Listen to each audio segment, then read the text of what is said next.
আসসালামু আলাইকুম ওয়া রাহমাতুল্লাহ। বন্ধুরা, আমরা কিন্তু চলে এসেছি সুন্দরবনের একদম গহীনে। হ্যাঁ, আপনারা দেখতে পাচ্ছেন, এই যে আমরা ঢুকতেছি সুন্দরবনের মধ্যে। আপনারা দেখতে থাকুন, ইনশাআল্লাহ। আমরা সুন্দরবনের মধ্যে মধু সংগ্রহের জন্য ভিতরে ঢুকে পড়েছি। দেখুন, আসলে খুবই কষ্টসাধ্য জায়গা। আমরা নৌকা, আমাদের একজন নৌকা বাচ্ছে আর একজন পিছনে আছে।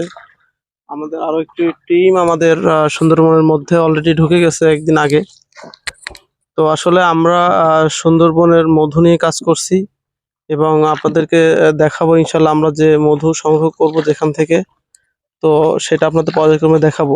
এখন শীতের মৌসুম। এই ভিডিওটা মূলত মার্চ এপ্রিলের দিকে আমরা করেছিলাম, যখন আমরা সুন্দরবনের মধ্যে গিয়েছিলাম মধু সংগ্রহ করার জন্য। এখন শীতের মৌসুম, অনেকেরই মধু প্রয়োজন। তো যারা কিনা সত্যিকার অর্থে সুন্দরবনের প্রাকৃতিক মৌচাকের মধু খুঁজছেন, তারা আমাদের সাথে যোগাযোগ করুন। ইনশাল্লাহ আমরা বিশ্বস্ততার সহিত আমরা সকলের কাছে মধু পৌঁছে দেবো ইনশাল্লাহ। ভিডিওটি শেয়ার করে পাশে থাকুন।